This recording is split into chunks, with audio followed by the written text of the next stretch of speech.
بسم الله الرحمن الرحيم الحمد لله رب العالمين والصلاة والسلام على سيدنا رسول الله سيد الأولين والآخرين وعلى آله وصحبه أجمعين رب اشرح لي صدري ويسر لي أمري واحلل عقدة من لساني يفقه قولي. Praise Allah subhanahu wa ta'ala. Send peace and blessings upon our beloved messenger Muhammad sallallahu alaihi wasallam, upon his companions, his family, and those who followed them until the end of time. Assalamu alaikum, everybody. I hope everybody is doing really good, inshallah, and doing well under the circumstances. Welcome to Usul al-Fiqh, alhamdulillah. We've been studying this for a while now, and mashallah, there's been quite a bit of interest in this course and a lot of questions that people ask. So because of those questions, I felt it's good to go back and review. We're not in a rush. You know, whoever learned everything in the day forgot it in the night, as they say. So I'm going to review what we've covered so far, inshallah, and then next week we'll pick up on new material. So we started, first of all, talking about what is Usul al-Fiqh and an approach, a classical approach towards learning Islamic sciences that's found kind of in the system of classic Islam. And this is called the Mabadi Ashara or al-Mabadi al-Ashara, the 10 building blocks of Islamic literacy. You can see them here. And in Arabic, they are called al-Mabadi.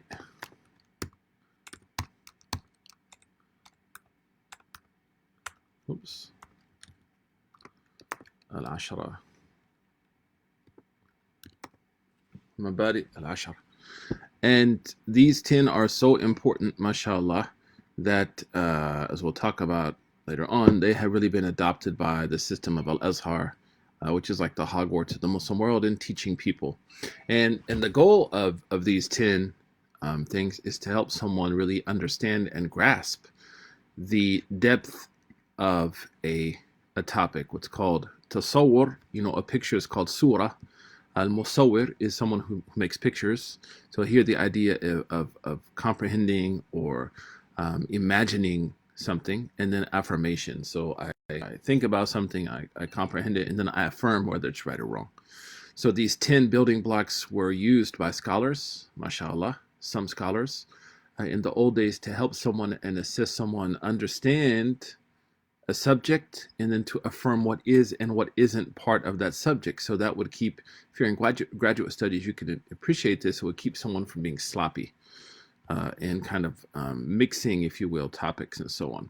What are the 10 building blocks, what are called Mabadi al-Ashara? They're here. You can see them right here. These 10. The first is had. Had is the word used for a definition, but it's more than a definition. Had is a strict definition, maybe the best way to describe it. Number 2 is the mawadi', or the contents. What is this, the subject matter would be a better translation perhaps of this word. What are the subjects this science, this knowledge addresses?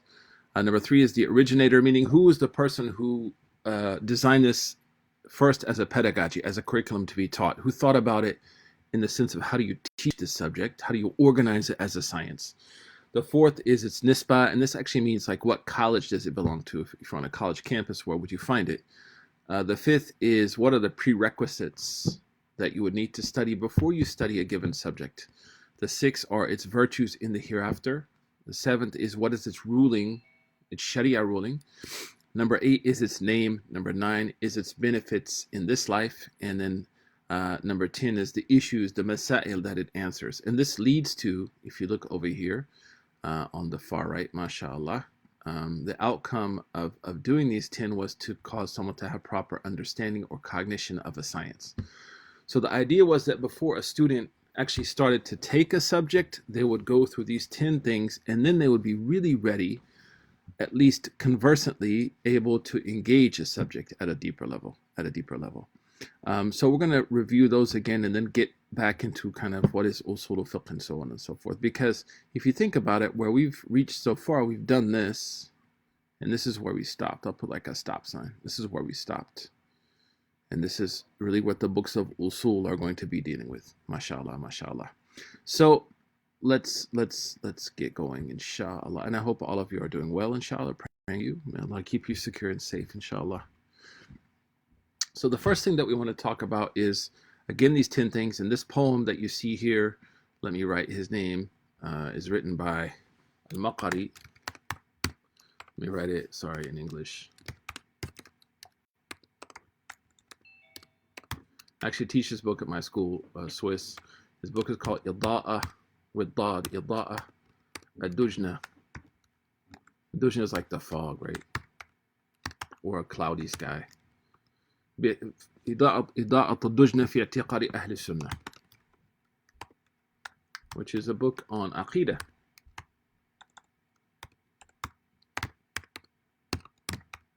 And Sheikh Ulaysh, the great Azhari scholar from a little bit over 100 years ago, he has a really phenomenal explanation of this.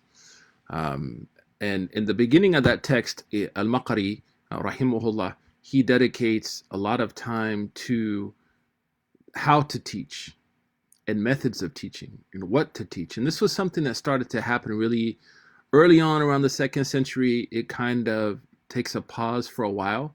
And then you see, again, in the 8th century, people like Imam as-Suyuti in his book, Itmam al-Diraya, and others, Bahjatul Ulum. There's these books that start to come out that not only talk about what are the sciences of the day that should be taught, but also how to teach. They're actually really interesting books, and you see some of that, and of course, Imam Ibn Khaldun's Muqaddimah.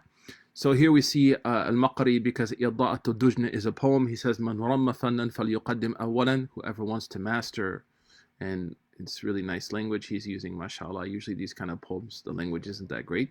Man ramma, who desires, a man arada, ramma fannan, whoever wants to master an art, a science, فَلْيُقَدِّمْ, let him start أولا first, ilman, with the knowledge of had. So had is the definition. ثُمَّ مَوْضُوعٍ تَلَا, and then the subject matter. وَوَاضِعٍ, and this is the person who organizes it as a science to be taught. وَنِسْبَةٍ, its faculty. وَمَسْتُمِدْ مِنْهُ, and these are the prerequisites. وَفَضْلِهِ, what is its virtues in the hereafter. وَحُكْمٍ يُعْتَمَدْ, and then what is its ruling. So 1, 2, 3, 4, 5, 6, 7. Wasmin, 8. Wama afada, this is fa'ida, 9. Wal masa'ib, 10. So its name, what are its benefits in the hereafter, and then what are the issues it addresses. Fatilka ashra limun'i wasa'il, and this is like the 10 for somebody who wants to achieve. Then he says, وَبَعْضُهُمْ عَلَى بَعْضٍ اقْتَصَرْ إِنْ سَمْعُ عُلَمَاء. They said you don't have to go through all 10. Of course, like if you're teaching somebody who's a beginner, you're teaching someone who may not be familiar with this method of teaching, you don't want to overburden them. وَمَنْ يَكُنْ يَدْرِي جَمِيعَهَا انْتَصَرْ, but whoever knows all 10, mashallah, has really achieved something great and will be helped in their studies, inshallah. So these are the 10, what's called al-mabadi al-ashara, the 10 foundations, building blocks of literacy. And why I say that's important is, as a teacher, right, this can potentially be used as a rubric to evaluate yourself. And as a student, you can so let me put here teacher. And then as a student, right, you can also go back and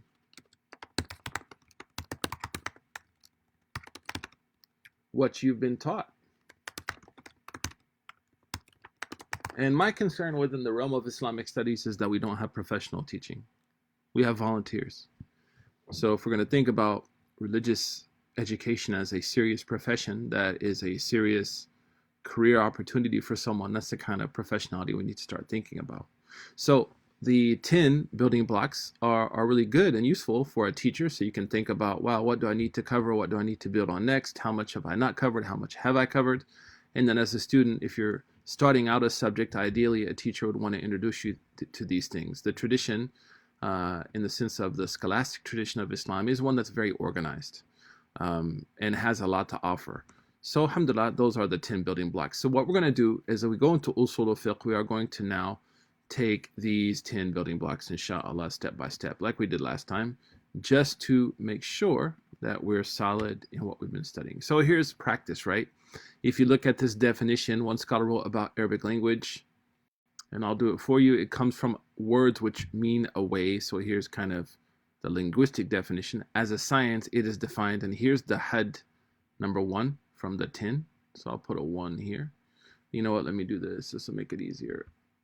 I think I can do this way. So this is 1. Knowledge of what determines the grammatical reality of a word and whether it accepts grammar or not. Its subject matter. So if you look at this, this is 2 from the 10. Is Arabic words and its virtue. This is number 4, I believe, from the 10. Is that one understands the sacred text of Quran and Sunnah as well as learn to read, speak, and write correctly.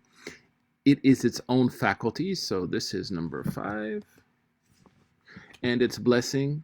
And this is, I think, 7.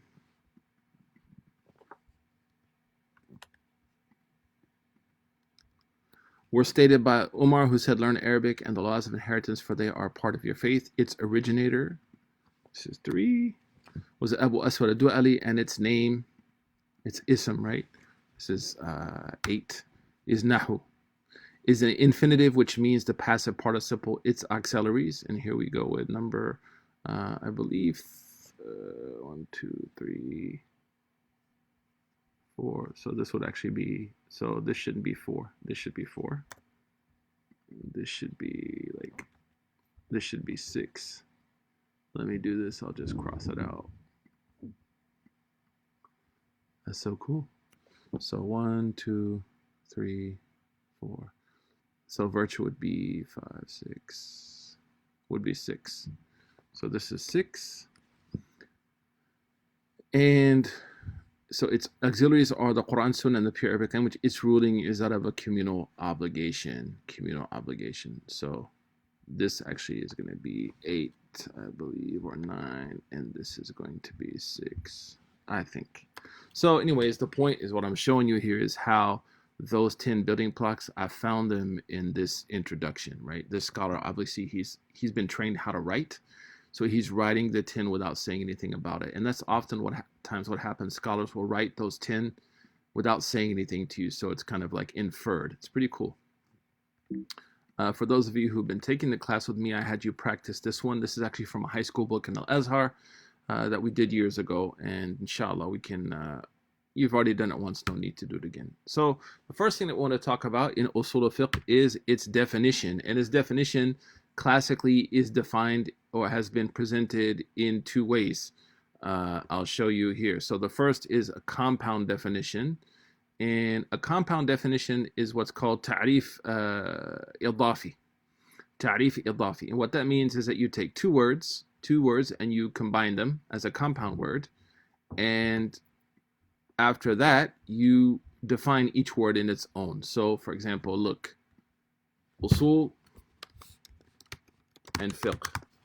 So what those scholars would do is then they would define usul over here and fiqh over here, and then bring them together to be usul al-fiqh. All right, let me try to write that a little clearer for you. So in this method, we don't want to spend a lot of time on it because no one really does it anymore. But in the old days, they would take the time to define first usul. What is usul? What does it mean? And there's 5 definitions or 5 meanings of the word usul. And fiqh in isolation, and then bring them together to be one word, usul al-fiqh. So, of course, the word usul is from the singular asl, which means a foundation. Asl diyar is the foundation of a house. Fiqh means to understand, but I mentioned to you before, as Imam Ibn al-Qayyim mentioned and others, that fiqh means fahm shay daqiq, to understand something like that demands nuance and erudition. So Allah says in the Quran, فَمَا لِهَؤُلَاءِ قَوْمِ لَا يَفْقَهُونَ حَدِيثًا. What's wrong with those people? They don't understand the deeper meanings of the conversation. مَا نَفْقَهُ كَثِيرًا مِمَّا تَقُولُ. You know, some of the people in the Quran, they said to a prophet, like, we don't understand a lot of what you're saying. Like, we don't deeply understand you.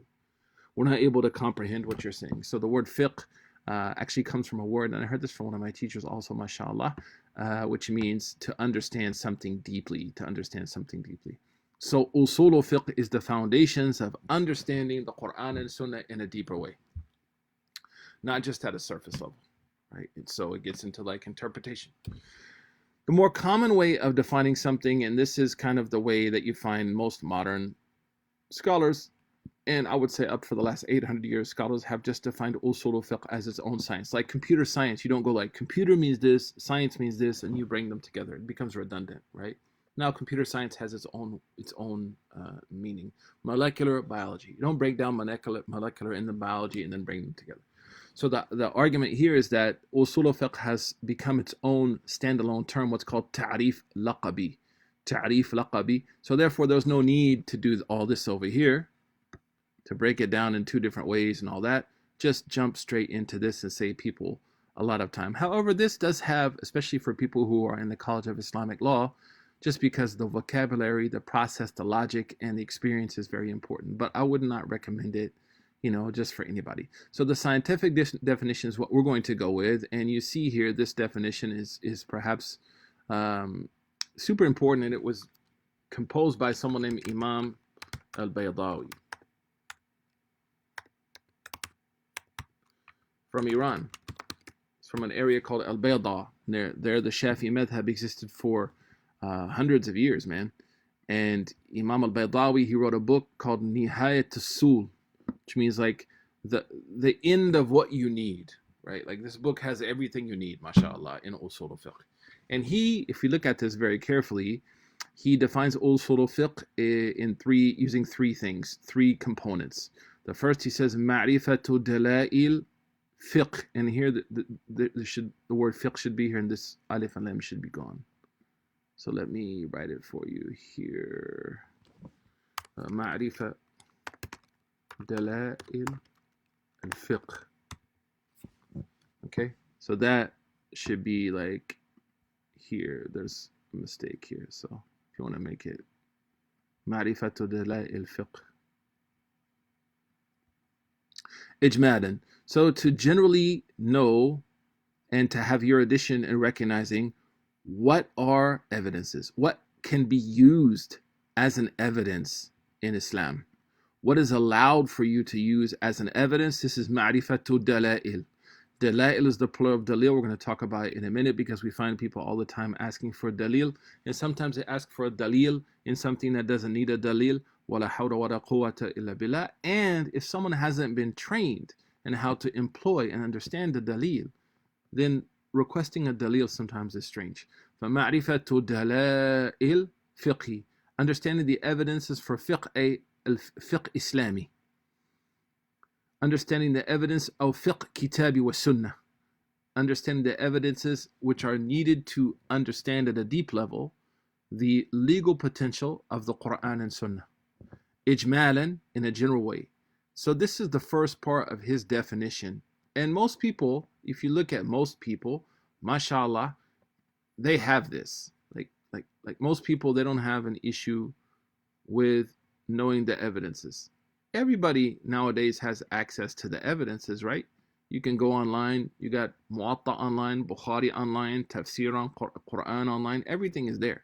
So ma'rifatu dala'il is pretty much easy, although sometimes we find people, they bring in things which aren't evidence, as we talked about, like personal experiences, or I when people say, I heard from someone this, or like I heard this hadith, like this is definitely not the right way for what we would say legal discovery, right? That's a disaster. So ma'rifatu dala'il ijmalan wa kayfiyat istifadati minha. And of course, like in an age, the postmodern era, where pre-modernity was the era of revelation. Modernity, science took the place of revelation. And now pre-modernity, the individual has replaced science. And that's why we have a general disrespect for scholarship, not just religious scholarship. When you have the head of the infectious diseases telling people like to stay in your homes, and you have President of the United States just kind of dismissing him, right? As though it doesn't matter. The cult of the individual has now replaced science, and science in the modern era replaced, in general, revelation. So oftentimes, because of that, people bring in individual experiences and individual notions, expecting that because it was their experience, it becomes a dalil, it's a mistake. So ma'rifatu dalail ijmalan is the first part of the definition of Usul al-Fiqh. And it's a really cool subject. We're not going to go into it in too much detail, but at a deeper level, it's very profound, and it tackles some of the notions of contemporary philosophy. I already talked about the cult of individualism. It even touches on things like class.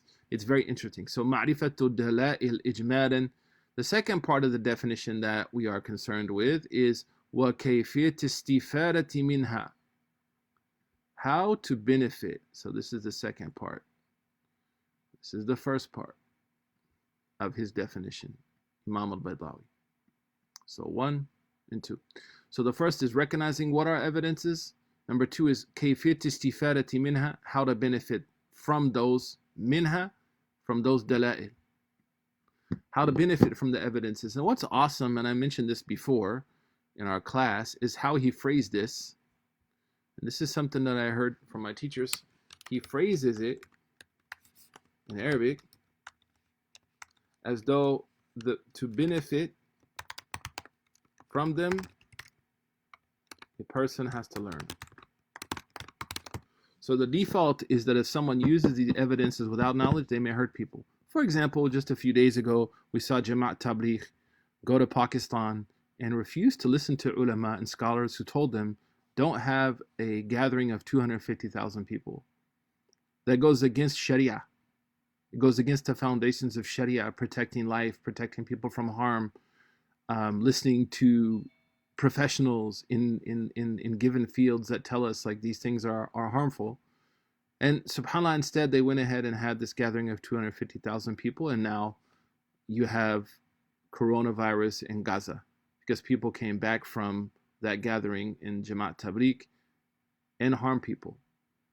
The danger sometimes of religious passion blots out the ability to benefit people. So people may think, well, like I feel this way, or like this is what Allah wants. You know, I want to go hard. Oftentimes they do more harm than good. And sometimes the opposite vein, people are overly laxed. Oh, you have to make Islam easy for people. You know, this, and they also harm people. So كيفية استفادة منها, how to benefit, is something which is learned. وحال المستفد, and what, and this is the third part of his definition, rahimahullah, what is the conditions of the benefiter? And again, look at the beauty of the language. He doesn't say وحال العالم. He doesn't say the conditions of the scholar.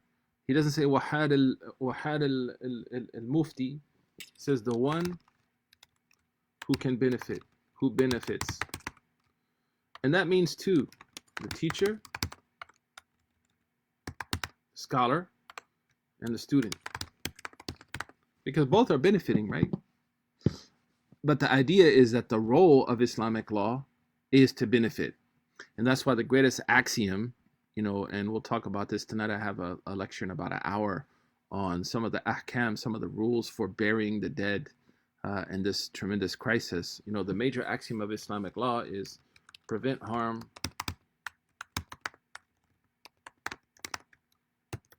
bring benefit. Dar mafasid wa jalb masalih.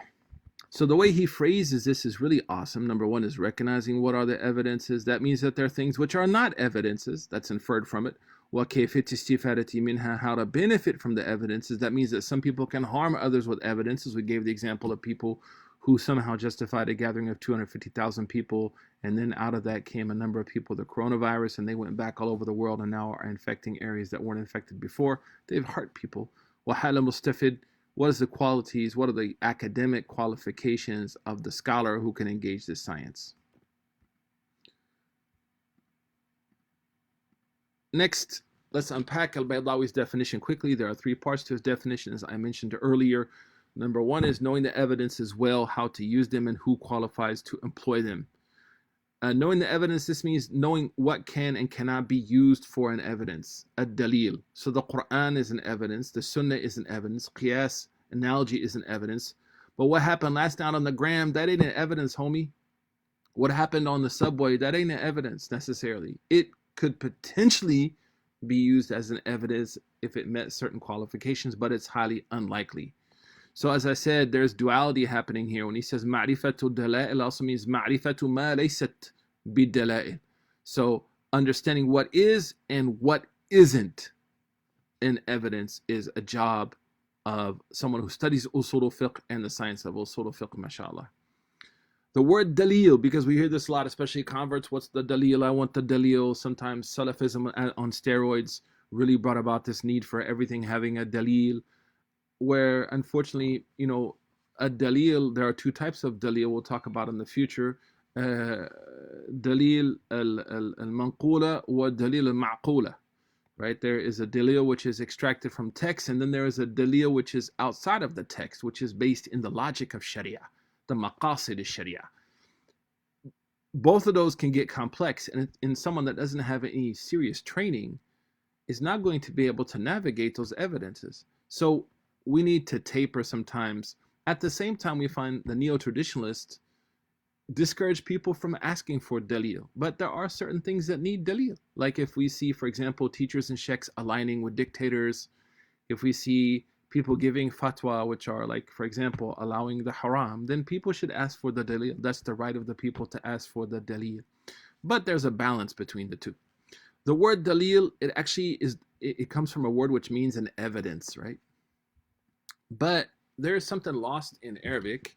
A dalil is something that is an evidence for something outside of itself.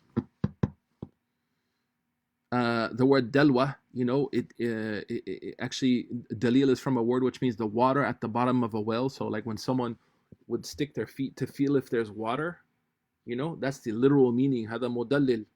So that person is like ascending his or her feet into the well to try to feel if there's water. So they're looking for an evidence for the water. That's where this word comes from. Smoke is called dalilun nar, right? The evidence for fire.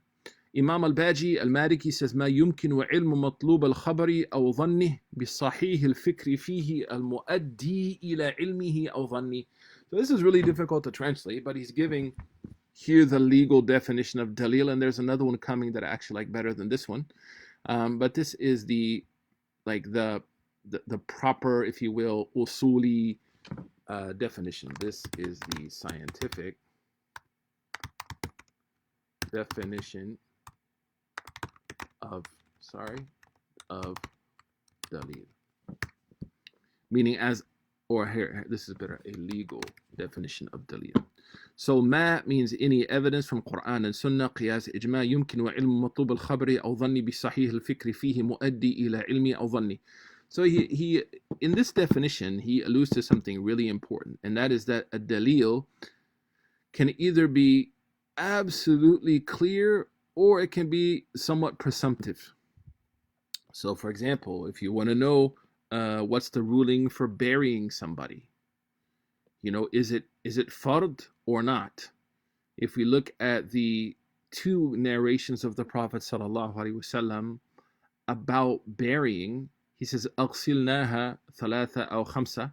About his daughter, he said, wash her 3 or 5 times. In a narration about the people who died on Hajj, أغسلوه. About a man who died on Hajj, أغسلوه. There is a difference of opinion because the evidence it can't stand on its own. And the evidence is that the Prophet, is he saying like just wash the body, or is he saying do ghusl? So you have two opinions. The point is, both opinions are based on a text whose potential is what is presumptive. It's not definitive. It's not definitive. And that's why sometimes, subhanAllah, we see people getting in arguments and fights over these things. Well, just accept the fact that it's presumptive, man. It's not something which is definitive. So if the evidence is presumptive, meaning that it's a theory, then the outcome will also be considered as such. Meaning that a scholar who says, and this is a difference in the Maliki madhab, we have two opinions about what's the ruling for burying somebody who died. The predominant opinion is that it's a communal obligation. There is a minority opinion that says it is not a communal obligation. Why? They differ over that hadith that I just mentioned, both hadith. So the problem now isn't the dalil. If someone says, where's the dalil? They both use the same dalil. You see that? They're both going to use the exact same dalil. When someone asks, the Malikis, like when you wash your face for wudu, why do you wash behind your beard, the space between the ear and your beard? Other madhabs don't. If you were to ask a Maliki, he's going to say the sixth, or she's going to say the sixth verse of the fifth chapter of the Quran. If you're to ask another madhab, they're going to say the sixth verse of the fifth chapter of the Quran. They're using the same dalil, is the point I'm making. So they are not differing on the dalil. They're differing on how the dalil is employed. It's presumptive. It has room for scholarly dispute.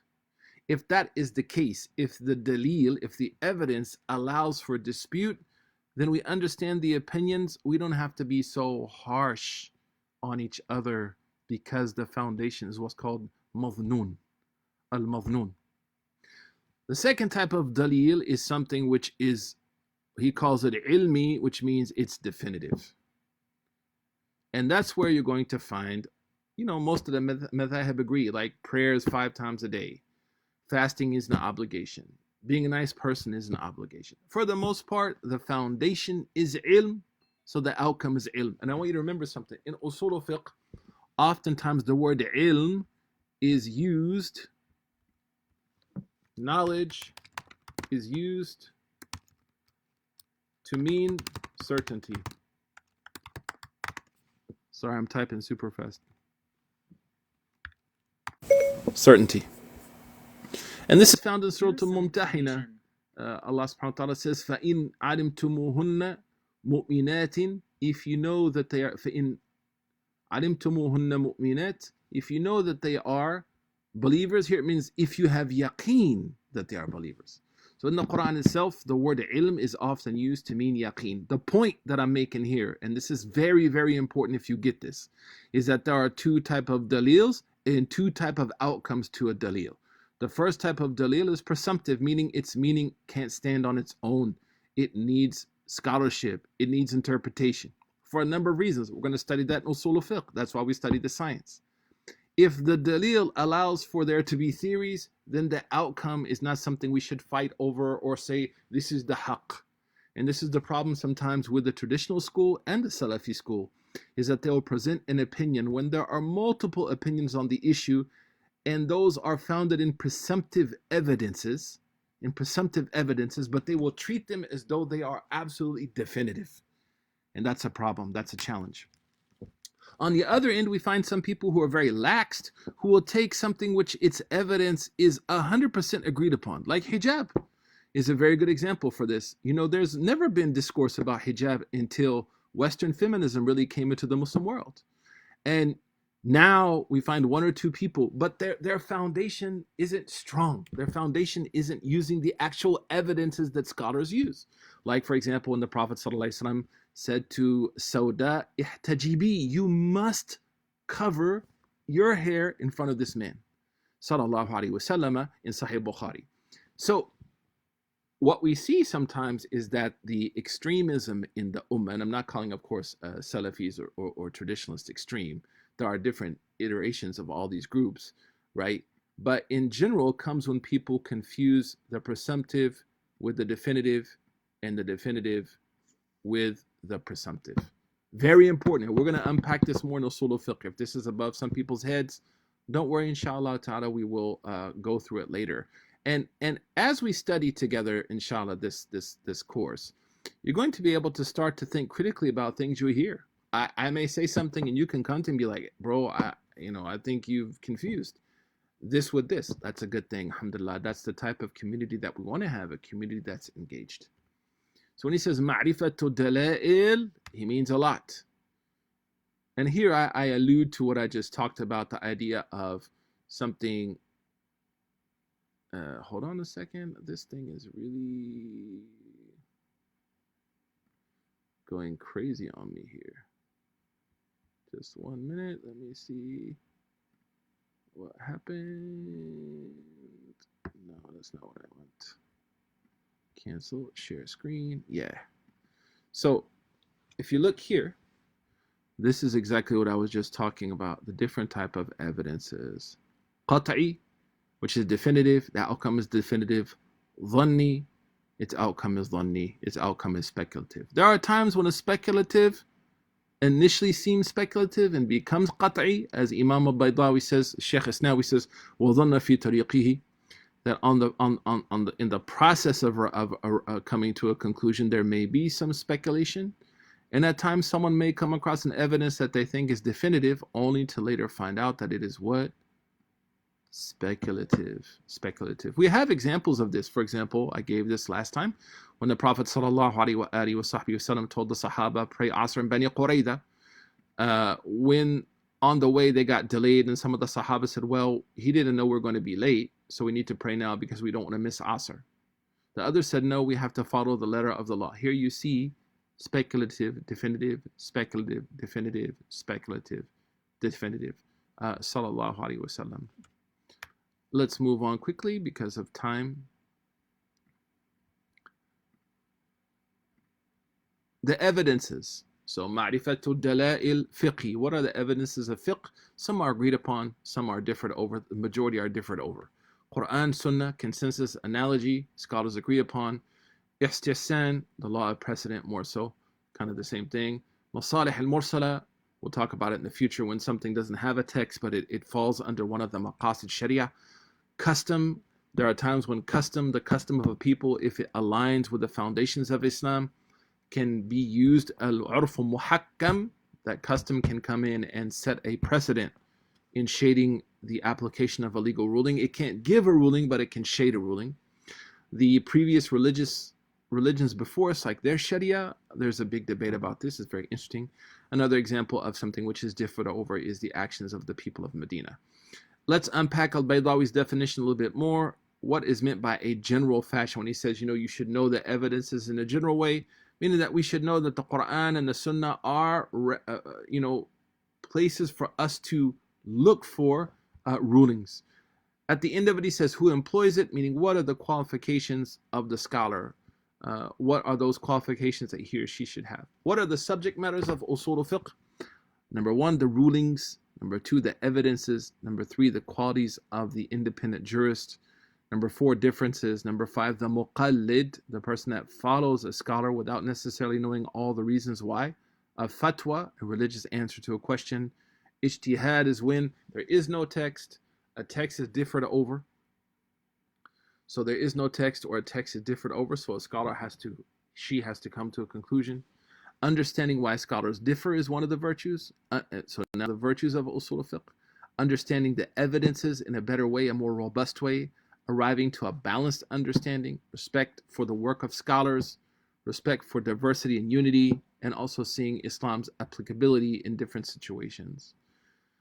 What are the prerequisites? What should someone study before they really study Usul al-Fiqh in a deep way? Tawheed, Aqidah, Arabic language. Of course, have familiarity with Quran and Sunnah and some of the precedents of early jurists in particular. Logic is something that people should study, and being familiar with a madhab in general, because a madhab is going to give you a framework. Madhabs are applications of usul. That's how I want you to think about it. Madhabs are the applications of usuls, different usuls. The founder is Imam Shafi'i in his book Al-Risala, rahimahullah ta'ala. Here again, we're going to look at what are the chapters of Usul al-Fiqh. If you were to open up a book of Usul al-Fiqh, what would you find? Number 1, you would find, after what we're doing now, a chapter on the rulings, the divisions of language, noun, verbs, and articles, orders and prohibitions, universals and restrictions, the clear and the ambiguous. And these are all texts. So a universal text, a restrictive text. That's where we stopped, actually. A clear text and an ambiguous text. So a clear text will be like Muhammad, the name Sayyid Muhammad. An ambiguous text will be like the pronoun he, like which he are you talking about? The definitive means something which can stand on its own, like 5 prayers. The implicit is something that can't stand on its own, like the word face in the verse for wudu. Analogy, when I don't have a ruling for something, but I see a similarity between it and something in the Quran, I apply that. It's called qiyas, analogy. The forbidden and the permissible is the foundation of all things forbidden, or is the foundation of all things permissibility. Methods of using evidences. How do we use these Sharia evidences? The qualities of a mufti, the rules and regulations of the independent jurist. Imam al-Haramain, will stop here inshallah and pick up next time. He says, وَأَبْوَابُ أُصُولِ فِقِّ أَقْسَامٍ. So he mentions exactly what I just said in the previous page. There's no need to read it again, but he talks about what are the subject matters that Usul al-Fiqh is going to address. We're going to stop now and take, inshallah, your questions if you have them. If not, inshallah, barakallahu feekum, we will continue to pick it up next time. So someone's asking, what is a mujtahid? A mujtahid is someone who can extract religious law from the sacred texts. Someone who has reached that level of knowledge. MashaAllah, and I see Zahra sharing the poem. Thank you, Zahra. It's so cool. MashaAllah, man, technology. I wish I had this when I was studying. You know, I didn't have access to this kind of stuff when I was studying. So that's really awesome. If you have any questions, we can take them. If not, I will see you guys next week. We're going to go through the review again very quickly because we have a lot to cover, and this is a super important subject, especially for some of my students that study with me full time. They know that this is something that's super important. Before that also, what is a basic book a beginner can use as an intro? I don't know in English. It's very difficult to find. There's a really good book in Arabic called Al-Wadih fi Usul al-Fiqh, written by the late Dr. Umar Ashqar, rahimahullah, which is like a really good book. Al-Wadih fi Usul al-Fiqh. This class we're taking now is kind of for beginners, to be honest with you. And I hope one day to be able to write this in a book form, inshallah. Is there a special madhab we will follow while studying? We're not going to follow a madhab while we study usul al-fiqh, although the method of usul that I'm teaching you is the method of the majority. So that's the Malikis, the Shafis, and the Hanabila. The Hanafis, as we'll talk about in the future, have a very different approach to usul al-fiqh, which is super cool.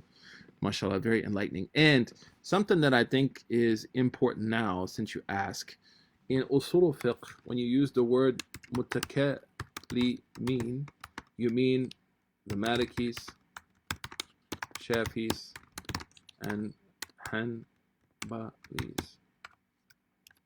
The word fuqaha means the Hanafis. Only in usul al-fiqh. This is not mutakallimin like in theology, by the way. Only in usul al-fiqh.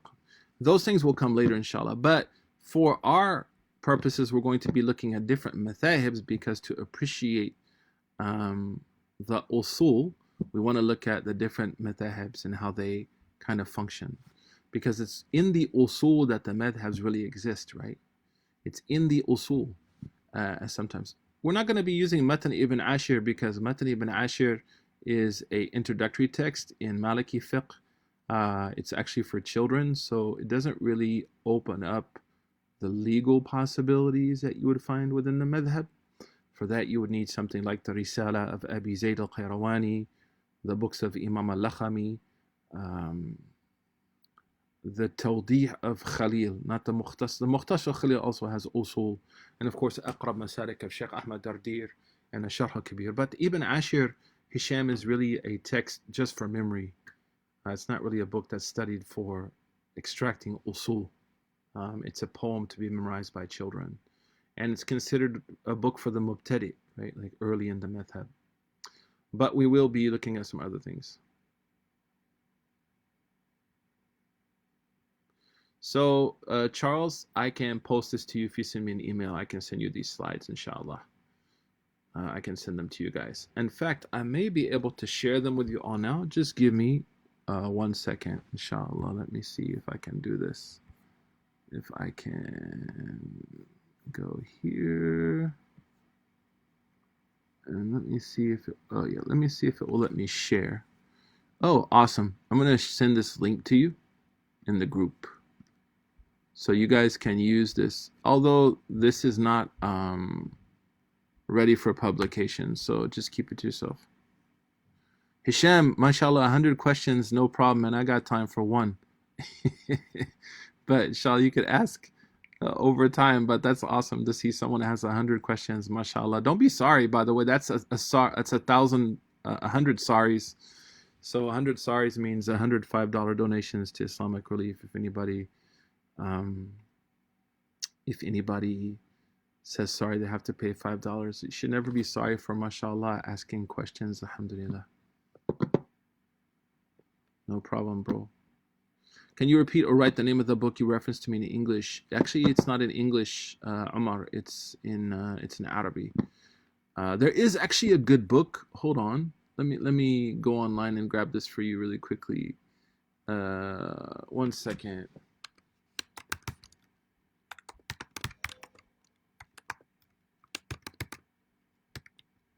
I think this is what it's called. Yeah, let me post. This book is pretty good, mashallah. This is one of the more thorough books I've seen, and it will help you as we go through this class together. I just posted it by Professor Muhammad Hashim Kamali. MashaAllah, it's a great text. Alhamdulillah, alhamdulillah. Fabarakallahu fikum, everybody. Jazakallahu khairan. May Allah bless you and increase you. And we will see you all, insha'Allah ta'ala, next time. Wa sallallahu ala Sayyidina Muhammad wa ala alihi wa sahbihi wa sallam taslima kathira. Assalamu alaikum.